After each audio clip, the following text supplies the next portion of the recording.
I've often been approached by young people, old people, dancers that want to know, like the behind the scenes. What is it to be a dancer? What is it to be a professional athlete?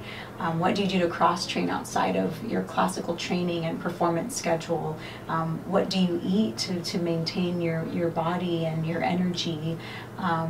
What words of advice have you gotten? So I feel like all of these things just kind of made sense to put it in one place, as well as just giving people, especially in America, who maybe don't really they haven't been exposed to classical dance and really understand what it takes to build an artist and a ballerina, and kind of debunking all of these kind of stereotypes as to dancers having eating disorders and not really being as physically strong as we are, and just giving people a real insight into becoming your healthiest self. And for me, it's been creating my own version of a ballerina body, and that's where the title came from. Thank you.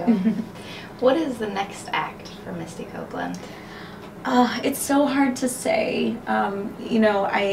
Right now I'm so focused on my career still. I've only been a principal dancer now for 2 years, even though I've had a long career.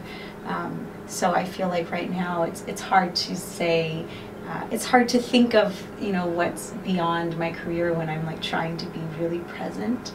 But I think I will continue to write books.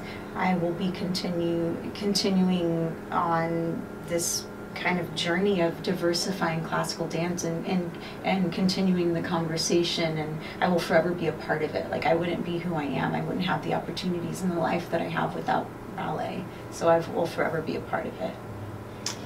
What impact have books had on your life? It's very interesting. My siblings, I think, are the most surprised by this part of my life that's separate from performing. Growing up, in a single parent home, one of 6 children, my way of expressing myself beyond, finding a little corner and choreographing to the R&B and pop and soul music that was played in my house. That was the only way I could really express myself. I was so shy and really didn't know how to communicate verbally. People thought I couldn't speak. Like, growing up, like they thought I was mute. And my way of expressing myself beyond dancing was writing. And I've kept a journal since I was maybe 14 years old. And that's a big part of how I wrote the memoir. But it's reading and writing has been my way of voicing and putting down everything that was inside of me, and I didn't know how to articulate it, and it was easiest for me to write. So it's been a huge part of my life and my growth, and even today learning and discovering who I was and who I am.